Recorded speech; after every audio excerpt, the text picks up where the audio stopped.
देखो, मुझे इंडिया के बारे में तो बहुत कुछ पता है। अपने हिंदुस्तान को शायद मैं अच्छे से समझता हूँ। लेकिन जापान की ज़्यादा मेरे को बात पता है नहीं कि वहाँ पर किस बात को फॉलो किया जाता है। जो मुझे बताया गया वो आपके सामने प्रस्तुत कर रहा हूँ और कहते हैं कि ये सिर्फ हमारी विचारधारा है नितिन भाई कि हिंदुस्तान में हमें भूत प्रेत आत्मा टोने टोट के महसूस होते हैं, विदेश में ऐसा कुछ नहीं होता, बहुत होता है। और मैंने जो खुद अनुभव किया, मतलब सोचकर तो मैं ये गया था कि 3-4 साल मैंने जापान में रहना है, कुछ पैसे बचाने हैं, मेहनत करनी है, घर वालों को सपोर्ट करना है, लेकिन सारी बातें धरी रह गई और मुझे अपने हिंदुस्तान वापस लौटना पड़ गया 3 महीने के अंदर। इनके साथ ऐसा क्या हुआ जिसकी वजह से इन्हें डर पर काबू करने के लिए अपने परिवार का सहारा लेना पड़ गया। यहाँ पर इनकी मदद करने वाला कोई भी नहीं था। हाँ, दोस्त थे। जापान में इनके पहले हफ्ते में ही बहुत सारे मित्र बने, जिनमें से कुछ लोग इंडियन भी थे। लेकिन कहते हैं कि मुझे रोज डर कर अपने काम पर जाना पड़ रहा था और ऐसा लगता था कि न जाने आज क्या ही हो जाएगा। बताऊंगा आज।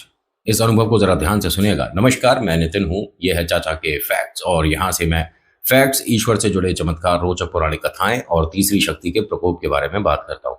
कहानी के माध्यम से समझाता बताता हूँ। आज के अनुभव को शुरू करूँ उससे पहले अभी फिलहाल चैनल का इंट्रो, उसके बाद आकर अच्छे से समझाता हूँ और एक ही भाग में है। हर हर महादेव।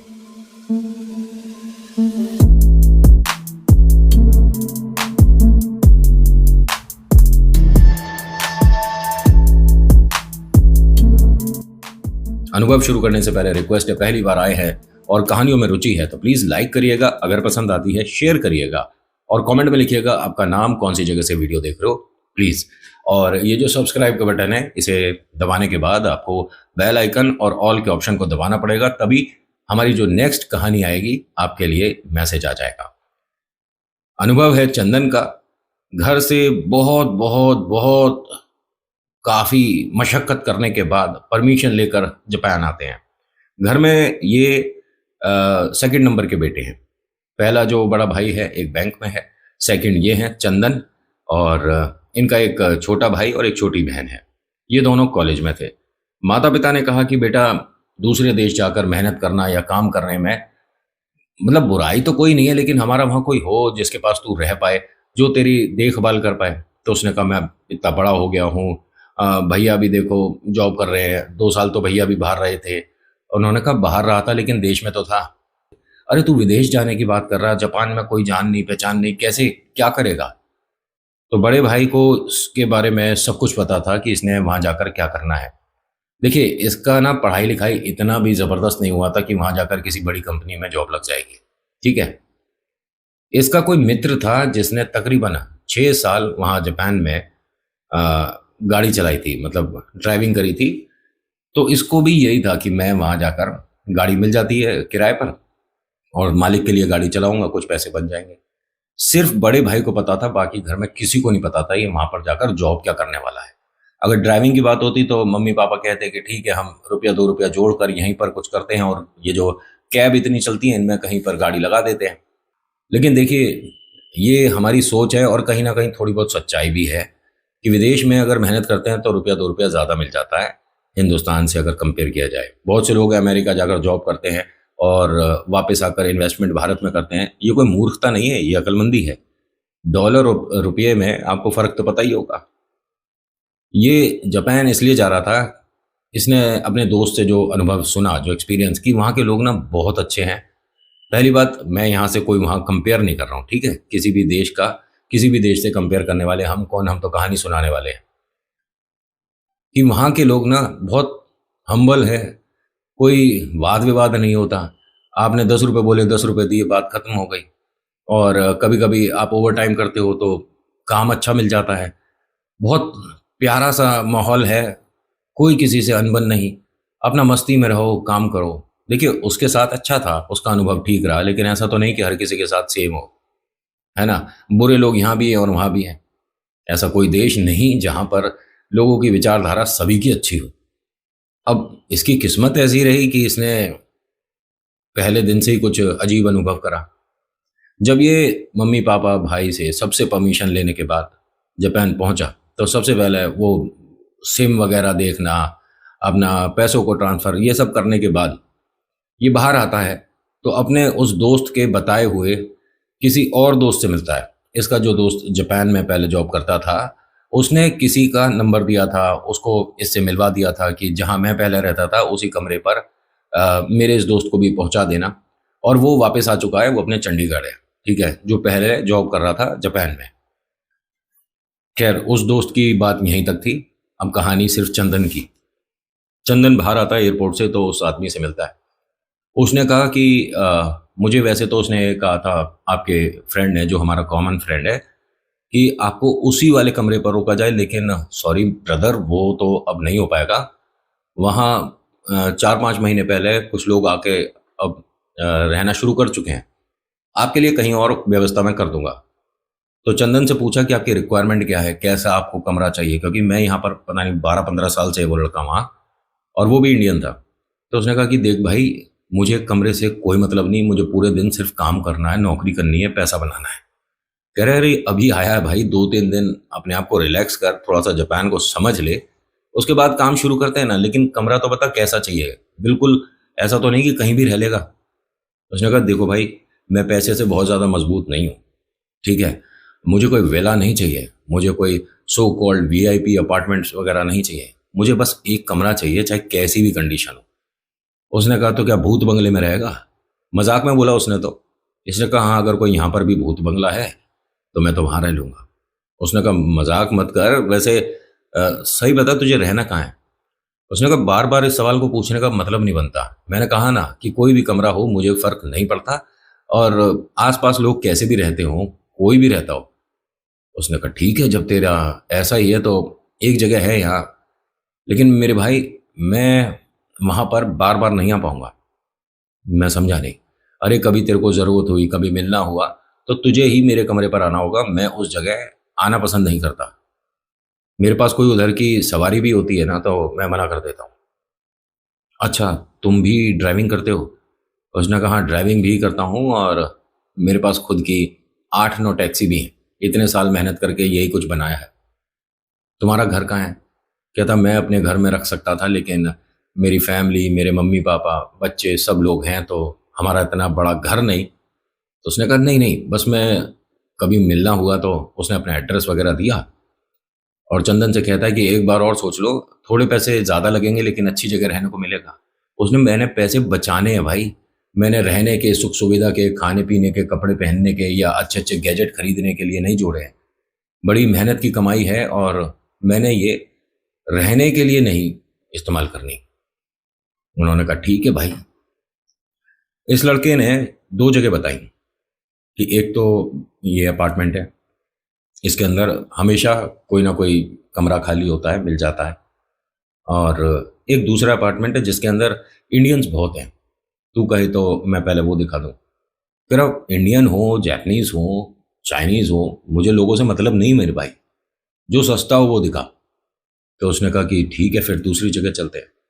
एक जगह और दिखाई, तो उसने कहा कि यहाँ मैं तुझे बस एक बात कहूँगा कि अगर तू नाइट ड्राइविंग कर रहा है, रात में गाड़ी चलाने गया है, और गाड़ी तेरी चला ली, तुझे थकान हो गई, अब तुझे वापस लौटना है, तो यहाँ रात में वापस मत लौटियो। मतलब कह रहा बस मैंने जो सुना है इस जगह के बारे में और इस खास तौर से बिल्डिंग के बारे में, वो कुछ डरावनी बातें हैं और तुम शायद यकीन ना करो।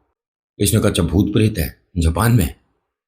हंसकर बोलने लगा कि अच्छा, मेरे को डराने की कोशिश मत कर मेरे भाई, मैं हिंदुस्तान से हूँ, और वहां तो तुझे पता है कि पुराने जमाने में हर गांव में एक भूत वाला घर होता था। कहता है मजाक की बात नहीं है, और तू ये जो कह रहा है ना हिंदुस्तान में गांव में भूत वाला घर होता था, हमें अपना पूरा खेत छोड़ना पड़ गया था। हिंदुस्तान की बात बताऊं, और उसके बाद यहाँ आकर हम जब रहना शुरू हुए तो परिवार ने बहुत भयानक भयानक चीजें देखी हैं, और ये कोई देश ऐसा नहीं बचा जहां पर पैरानॉर्मल एक्टिविटी ना होती हो। तुझे यहाँ रहना है तो मैंने तेरे को सलाह दी है कि रात में जैसे 2-3 बज गए तो वापस मत लौट, कोई भी अच्छी सी जगह देखकर वहां गाड़ी रोक, गाड़ी में सो जा और सुबह आ। इसने कहा अच्छा ठीक है, सलाह देने के लिए बेहतरीन रहा, और मुझे बस तू कमरा दिखवा। अपार्टमेंट में गए तो जो वहाँ देखभाल करता है इन चीज़ों की, उसने कहा कि हाँ रूम है और मिल जाएगा, लेकिन कम से कम 5 महीने के लिए मिलेगा। ऐसा नहीं कि आप 1 हफ्ते के लिए आए हो, 15 दिन के लिए आए हो। इसने कहा भाई मैं तो यहाँ जापान आया हूँ, रहने के लिए आया हूँ। मैंने कहाँ जाना है? कह रहा नहीं कहीं आप 2-3 महीने में ही चल दो। और वास्तव में कितने महीने में निकल गया ये यहाँ से। उसने कहा ठीक है 5 महीने के लिए मैं रुक जाऊँगा, मुझे कोई दिक्कत नहीं है, तो आपको 3 महीने का पैसा जमा करना होगा। उन्होंने कहा ठीक है कर देंगे। पैसे जमा करे, कमरा देखा, इतना साफ सुथरा एकदम, मतलब इसे झाड़ू पोछा करने की भी जरूरत नहीं, इतना साफ कमरा। अपने दोस्त से बोलता है कि यार देखियो कितनी अच्छी जगह है। कह रहा शायद मैंने इस जगह के बारे में कहानियां ही सुनी है, सच नहीं होगा, क्योंकि देखियो कमरे की हालत तो यार तेरी बहुत बढ़िया है, बाहर से बिल्डिंग तो बहुत खराब सी हो रही थी। वही तो, भूत प्रेत की बात अगर नहीं भी होती ना, लोग पता नहीं क्या क्या बना देते, और तूने बेकार में इस बिल्डिंग के बारे में कहानी बना दी। अब ये दोनों आपस में बात कर रहे थे, तो इनका जो वो केयर टेकर है जो इस बिल्डिंग की देखभाल करता है या जो कमरा दिलवाता है, उसने आकर कहा कि 2-3 बातें हैं, ज़रा वो ध्यान से सुन लीजिए। पहली बात तो आप किसी भी दीवार पर कोई घड़ी, कोई कैलेंडर, कोई तस्वीर, फोटो फ्रेम नहीं लगाओगे, ठीक है? उसने कहा ठीक है जी। और ये जो खिड़की है आपको खोलनी नहीं है। कहते खिड़की खोलनी नहीं, अगर गर्मी लग रही होगी, कहते गर्मी नहीं लगेगी यहाँ, या मतलब आपका मन भी करे तो आप चले जाओ, छत पर चले जाओ, लेकिन खिड़की यहाँ नहीं खोलनी है। वजह क्या है? उसने कहा वजह ये है कि यहाँ आगे कोई फैक्ट्री हुआ करती थी, उधर से कोई अजीब सी स्मेल आती है, और वो फिर पूरी बिल्डिंग, कहते हैं इधर का बस नहीं खोलना है तो नहीं खोलना है, आपको समझ नहीं आती। उसने कहा भाई अगर फैक्ट्री थी, अब वहां पर कभी कोई, मतलब अब तो नहीं है ना, तो वहां से स्मेल कैसे आती है? कहते ठीक है फिर आप कहीं और देख लो, जब आप हमारी बात मान ही नहीं रहे, आप अपने पैसे वापस पकड़ो। उसने कहा भैया नहीं खोलूंगा खिड़की, खैर यहाँ ये जो एक लकड़ी की बड़ी सी अलमारी है, मैं इसे घुमाकर खिड़की की तरफ लगा देता हूँ, खिड़की खुलेगी ही नहीं। कह रहा हाँ आपको जो करना है कर लो, लेकिन इस खिड़की से रोशनी तो आती है। उसने कहा यार ये बात भी ठीक है। अपने दोस्त से धीरे से बोलता है कि इस खिड़की को खोलते ही भूत प्रेत आ जाते होंगे। उसने कहा इन चीज़ों में मजाक नहीं होता, समझ आ गई? और अब मैं चल रहा हूँ, ये मेरा नंबर है, फ़ोन तेरे पास है, और कभी भी ज़रूरत हो तो फ़ोन करियो। मैं तेरे बड़े भाई की तरह हूँ यहाँ पर, कभी भी कोई समस्या हो तो घर पर फ़ोन करके उन्हें मतलब परेशान करने से अच्छा है कि मुझे परेशान करते हो। और ये मेरा एड्रेस है, कभी भी तेरे को ज़रूरत हो तो हमारे घर आ सकता है, समझ गया? उसने कहा भाई इतने सपोर्ट के लिए बहुत बढ़िया, धन्यवाद हुआ। खाने की जगह पूछी कहाँ कहाँ खाना मिल सकता है, बताया कि आपको यहाँ पर भी नीचे जो एक छोटा सा होटल है उस पर भी सुविधा है, और आपको आपके देश का खाना भी मिल जाएगा, हिंदुस्तानी खाना है। उसने कहा ठीक है। अब सारी बातें इसके हिसाब से हो रही हैं, पैसा भी जो लग रहा है यहाँ पर वो भी अच्छा है कि कम पैसों में एक बहुत अच्छा कमरा, बहुत बड़ा कमरा मिल गया। इसके पास ज़्यादा सामान है भी नहीं, ये बस अपने कपड़े लाया था घर से, कुछ जो माता पिता खाने को दे देते हैं वो लाया था, और बड़े भाई ने एक छोटी सी हनुमान जी की मूर्ति दी थी कि जब काम शुरू करे तो गाड़ी में हनुमान जी की मूर्ति लगाइए। अभी यहाँ से जब इसका ये दोस्त जा रहा था तो चलते हुए उसने जिक्र करा कि भाई तू गाड़ी मुझे दिलवा सकता है, मतलब ड्राइविंग के लिए? तो इसने कहा मेरे पास गाड़ियाँ तो हैं लेकिन सभी पर ड्राइवर हैं, और मैं किसी को भी ऐसे चलती नौकरी से नहीं हटा सकता। मेरे कुछ दोस्त हैं उनसे मैं बात करता हूँ, और कहीं ना कहीं गाड़ी की व्यवस्था तो हो जाएगी, ड्राइविंग का कोई इशू नहीं होगा। बस तेरे को तो एक फॉर्म भरने होंगे और बाकी चीज़ें मैं करवा दूंगा। सारी व्यवस्था सेट होने में तकरीबन 1 हफ्ता लग गया, ठीक है? 1 हफ्ते में इसकी गाड़ी की भी व्यवस्था हो गई, और ड्राइविंग जहाँ करनी है उस जगह भी पैसे तय हो गए थे। पैसे काफ़ी अच्छे मिल रहे थे, अनुभव इसे गाड़ी चलाने का है। अब पहला दिन था। ये बाबा की मूर्ति, मतलब जो हमारे बालाजी हैं उनकी मूर्ति कमरे पर छोड़ाया था, और घर इसका काफ़ी दूर था। इसे याद आया जैसे ही गाड़ी में बैठ रहा था, तो बहुत से लोग शायद इस चीज़ को मतलब कहेंगे कि ऐसा कौन ही करता है, हम बड़ी लग्जरी गाड़ी में बैठ रहे हैं और ड्राइव करने वाले हैं, तो ऐसा कौन करता है? बहुत से लोग करते हैं, और मैं आपको बताऊं कि मैं भी करता हूं। मेरी गाड़ी में मेरे बाबा हैं, पहले मैं बाबा को चरण स्पर्श करता हूं, फिर स्टीयरिंग को, और फिर ब्रेक को। और ये आज भी करते हैं लोग, पता नहीं कोई करता है या नहीं करता। मैंने जैसे बताया कि मैं तो करता हूं कि बाबा रक्षा सुरक्षा करना, ठीक है? इसने जब गाड़ी में बैठा तो हाथ बढ़ाया, जैसे कि उसकी भी वही आदत थी, डैशबोर्ड की तरफ, तो देखता है कि मैं बालाजी को तो घर छोड़ाया, क्या करूं? स्टीयरिंग को छुआ, ब्रेक को छुआ, माथे लगाया, आंख बंद करी, हाथ जोड़ा कि सब कुछ ठीक हो और बस काम चल जाए। भाई को सबसे पहला फोन किया। भाई को बताता है कि भैया आज मैं गाड़ी लेकर पहली बार निकल रहा हूँ। भाई ने कहा बेटा खूब अच्छे से मन से मेहनत कर और अपना ध्यान रखियो, क्योंकि यहाँ तो हम सब थे लेकिन वहाँ तेरी चिंता सभी को है। मम्मी पापा बहुत परेशान हो रहे हैं, बस उनको खुशी मिलनी चाहिए कि बेटा एकदम ठीक है। हाँ भैया आज का पूरा दिन जैसा भी होता है ना मैं आपको बताऊंगा।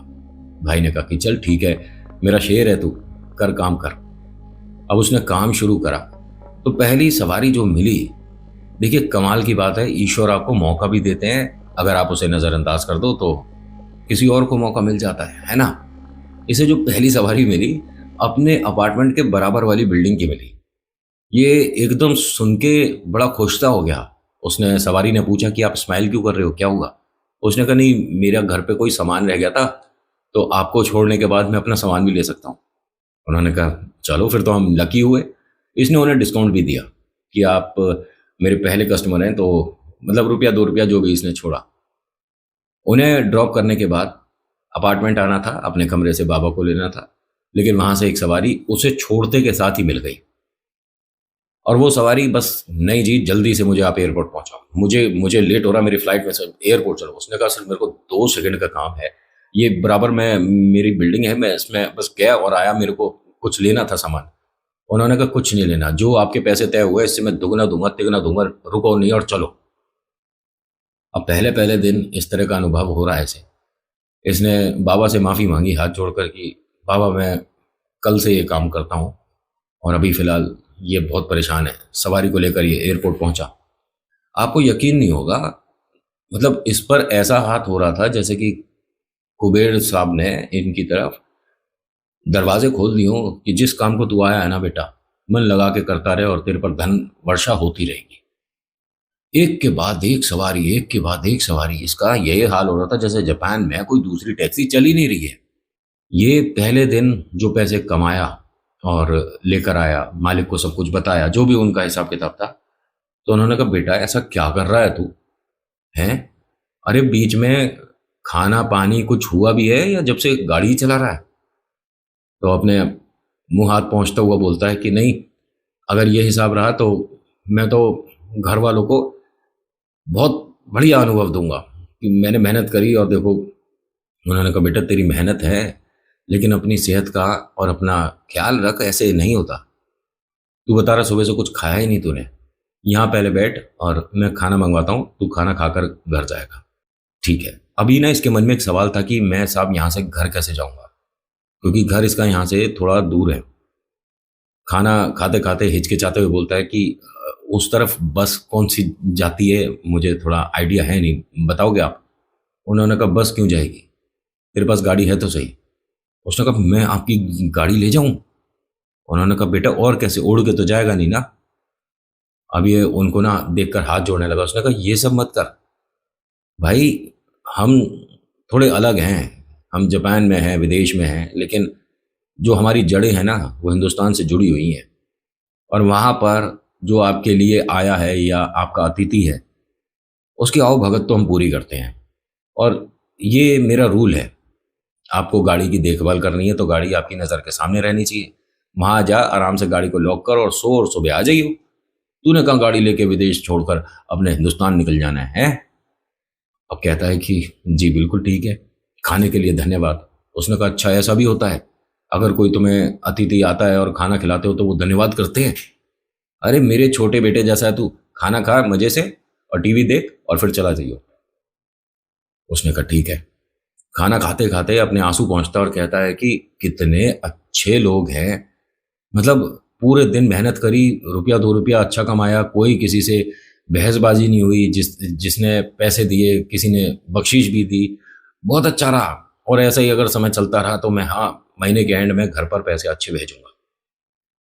1 महीने तक इसे कोई दिक्कत नहीं हुई और इसने बहुत अच्छे पैसे घर भेजे। घर वालों के आंखों में जो आंसू थे वो थोड़े अब बदल कर प्राउड में हो गए कि हमारा बेटा विदेश में नौकरी कर रहा है, अच्छी जगह काम कर रहा है। माता पिता को तसल्ली है कि इतना पढ़ लिख नहीं पाया लेकिन देखो काबिल इतना है कि अच्छे पैसे कमा रहा है। सिर्फ बड़े भाई को पता था कि ये वहाँ पर टैक्सी चला रहा है। और इसमें कोई बुराई नहीं है कि अरे ये तो टैक्सी चला रहा विदेश में, तो ये तो ड्राइवर हुआ तो क्या। सोच कर देखिए, अगर आप दिल्ली एनसीआर से हैं, यहाँ पर अगर दो चीज़ हटा दी जाएं, क्या हालत हो जाएगी। पहला तो कैब बंद कर दो, दूसरा मेट्रो बंद कर दो। दिल्ली या एनसीआर और जिन लोगों को कैब की और मेट्रो की आदत हो गई, उनका हाल ऐसा हो जाएगा कि जैसे कि भैया किसी ने मुंह से निवाला छीन लिया हो। आदत पड़ गई तो पड़ गई। और कैब तो आप जानते ही हैं कितनी सहूलियत है, अब तो बाइक स्कूटी, कुछ समय बाद तो लोग कंधे पे भी आ जाएंगे। हाँ, कि आपको बिल्कुल 3 मकान दूर ही जाना है तो आओ कंधे पे बैठ जाओ, पिद्दी आ जाओ। नहीं, मजाक वाली बात नहीं है, सुविधाएं हैं ये। आपकी भुजाओं में ताकत है तो लोगों को गोदी में लेके पहुंचा दो कि जी हमें बी ब्लॉक से ए ब्लॉक जाना है, आजा गोदी में, हमने बुक करी थी, ओटीपी बताओ। खैर, 1 महीना बीता, घर पे ऐसे अच्छे भेजे, भाई ने सबको बताया कि अच्छा काम कर रहा है और सब कुछ बढ़िया है। भाई ने चंदन से बात करी और कि बेटा कि तेरे पर ना हमें गर्व है, और जो तूने पैसे भेजे और उसके बाद तूने एक मैसेज भेजा कि इतने मेरे मेरे किस बात के। कह रहे क्यों, मतलब आपने और भाभी ने कितनी मेरी मदद करी है मुझे यहाँ तक लाने में जापान, तो मेरी तरफ से आप दोनों को, क्योंकि भैया अगले 2 दिन बाद शादी की सालगिरह है, मेरी तरफ से आप दोनों का कोई तोहफा लेना। भाई ना, मतलब इससे अलग नहीं होना चाह रहा था। सबसे पहली बात बताऊं, जो बड़ा भाई है बहुत प्यार करता है इससे इससे भी, और अपने दोनों और छोटे बहन भाई से, उनके लिए बहुत कुछ करना चाहता है, लेकिन जब वक्त आता है तभी हो पाता है। वो रो कर कहता है कि बेटा ये संभाल के रखेंगे, और हमारी एनिवर्सरी हुई या घर में कोई भी हुआ, गिफ्ट लेने की जरूरत नहीं है, तूने एक फोन कर दिया ना, सबके चेहरे खिल गए। तू मेहनत कर बेटा।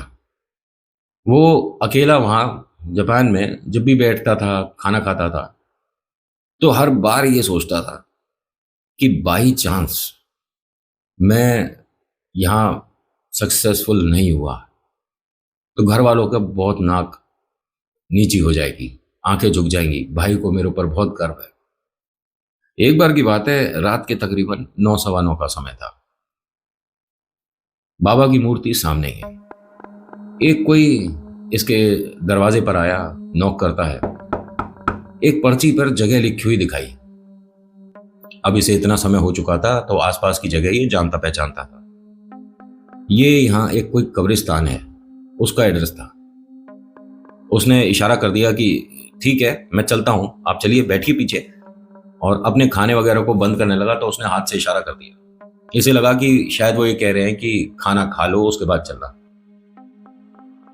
तो उसने कहा नहीं नहीं मेरा हो गया, मैं डिनर हो गया मेरा, तो बंद करने लगा। तो उसने सामने तस्वीर की तरफ, मतलब बाबा जी की तरफ, हमारे हनुमान जी की तरफ इशारा करा कि ये हटाओ, रिमूव दिस, कुछ ऐसे बोला उसने। अब इसने जब झुककर देखने की कोशिश करी तो वो इतने दिख रहे थे, उनकी हाइट काफी थी और पूरा सूट वूट पहन रखा था, टाई वगैरह लग रही थी। तो इसने यूं झुककर देखा, फिर इंग्लिश में ही जैसे तैसे करके कोशिश करके बोल के उन्हें कहता है कि आप चाहते हो कि मैं इन्हें हटा दूं, ये हमारे गॉड हैं, इंडियन गॉड, और सॉरी मैं रिमूव नहीं करूंगा। तो फिर उसने हाथ से इशारा कर दिया कि जा। फिर इसने मन ही मन एक बात बोली कि कैसा अजीब इंसान है, इतने टाइम से गाड़ी चला रहा हूं, महीना भर हो गया, ऐसा तो कोई नहीं मिला कि तुम अपने भगवान की मूर्ति हटाओ। दुनिया लगाती है कोई कुछ, तो मैं अपने भगवान की फोटो क्यों हटाऊं? नहीं बैठना मत बैठ। उस आदमी ने पैसे निकाल कर इसे दिखाए। उसने ग्लव्स पहन रखे थे, व्हाइट कलर के ग्लव्स थे, और उसने बहुत सारे पैसे दिखाए। इसने जब उस तरफ देखा और फिर पैसे देखे, फिर बाबा की तरफ देखा, फिर बाबा को देखकर क्या बोलता है कि ऐसे लोगों को तो बिल्कुल नहीं बिठाऊंगा बाबा मैं, ठीक है, ये मुझे पैसे दिखा रहा है, अरे नहीं चाहिए तेरे पैसे, चला जाए यहाँ से। और उसने वापस से अपना वो खाना जो खा रहा था, बर्गर वगैरह जो भी था, वो खाना शुरू कर दिया। एक इसे ना, मतलब ऐसी जानवर के घुर्राने की आवाज आने लगी। इसने अपना जो म्यूजिक थोड़ा बहुत चल रहा था उसे मंदा किया, अपने खाने को रखा साइड में, और गाड़ी में चारों तरफ देखने लगा कि मैं कोई जंगल में तो खड़ा नहीं हूं जो यहाँ पर जंगली जानवरों की आवाज आ रही है। वो आदमी पीछे वाली जो मतलब दरवाजा था उसकी खिड़की के बिल्कुल नजदीक अभी भी खड़ा था। इसने थोड़ा सा तेज शीशे को हल्का नीचे करके बोला, अरे भाई साहब समझ नहीं आया क्या, मैं नहीं लेके जा रहा आपको, ठीक है, मुझे कहीं नहीं जाना। और हनुमान जी को हटाओ, अरे जा यार यहाँ से, मेरे को नहीं बैठाना, किसी और कैब में बैठ जा। अरे जाओ भाई साहब, तुम तो बिल्कुल ऐसा गाड़ी से चिपक कर खड़े हो गए। थोड़ा सा गाड़ी से हट जाओ, मैं फिर गाड़ी लेकर जा रहा हूँ। तो इसने यही सोचा कि अरे यार यहाँ से चल देता हूँ, तो 4 कदम आगे, ये तो बिल्कुल ही। अब जब ये यहाँ से चला है, तो वो ऐसा वास्तव में लग रहा था कि गाड़ी पे किसी चीज पे उसने पैर रख रखा है और गाड़ी के साथ साथ चल रहा है। और वो जैसे हम चलते हैं, मूवमेंट होती है या भागते हैं तो समझ आता है। लेकिन अगर कोई गाड़ी पर, जैसे कि कोई सनरूफ से बाहर आ गया, तो वो गाड़ी के साथ साथ ही जा रहा है ना, वो गाड़ी के साथ साथ ही चल रहा है। इसने कहा, "अरे भाई साहब, गाड़ी गाड़ी छोड़ दीजिए आप।" तो एक बार और तेज तेज बोला। ये उतरकर गाड़ी से बाहर आया जब, तो वहां कोई भी नहीं है। लेकिन गाड़ी में बैठने पे इसे साफ दिख रहा था। और अगर चलो वो उतर भी गया गाड़ी से, इसके गाड़ी के बाहर आने से पहले, तो वो गया कहाँ? इसने चारों तरफ देखा, पीछे दूर दूर तक देखा। इस तरह का कोई आदमी नहीं कि सफ़ेद शर्ट पहन रखी है, कोई उसने ब्लू सी टाई लगा रखी है, ब्लैक कलर का कोट पहन रखा है, हाथों में वाइट ग्लव्स हैं। बिल्कुल नहीं समझ आई इसे बात ये। और चेहरा दिखाई नहीं था, क्योंकि वो गाड़ी से काफ़ी ऊंचे थे। तो बड़ी अजीब बात है, ये कौन था, कहाँ गया? मुझे क्या मतलब, मैं क्यों ढूंढ रहा हूँ? एक तो हमारे भगवान को इस तरह से इशारा कर रहा था कि नहीं बैठूंगा, गाड़ी में हटा दो। भूत प्रेत तो नहीं था। इसने बस ऐसे ही बोला, तो एक औरत और एक बच्ची इसके पास आते हैं, एक जगह बताते हैं।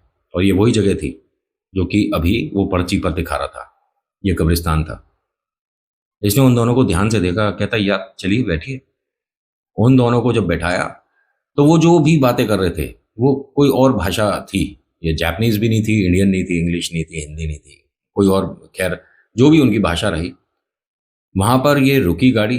दोनों बाहर गए, पैसे पीछे ही रखे थे, इससे पूछ लिए थे और उससे थोड़े से ज्यादा ही दे गए। इसने कहा, thank you ma'am, thank you बेटा। अब पीछे देखता है तो पैसे रखे हैं, पैसे उठाए, गिने, तो मान लीजिए 10 रुपए की बात थी, वो 30 रुपए छोड़ गए। एक्सक्यूज मी, ये एक्स्ट्रा आपने, सॉरी। अब उन्हें देख रहा है तो वो दोनों जने नहीं दिख रहे कि गाड़ी से उतरकर 8-10 सेकंड में लोग गायब कैसे हो रहे हैं। ये मेरे साथ हो क्यों रहा है और ये क्या चीज है? इसने सबसे पहले फोन किया अपने मालिक को। उन्होंने कहा, बेटा कौन से कब्रिस्तान पे छोड़ा तूने? उसने वहां का वो जगह बताई। तो कह रहे, ठीक है, अब काफी टाइम हो गया, 10:30 के आसपास बज रहे हैं, अब घर चला जा। कह रहे, नहीं, अभी कम से कम 2-3 ट्रिप और हो जाएंगी। उन्होंने कहा, सीधा घर चला जा और सुबह आकर मेरे से मिलियो। ठीक है सर। जैसे ही इसने फोन बंद किया, थोड़ी देर में उस दोस्त का फोन आ गया जो कि इनका कॉमन फ्रेंड था।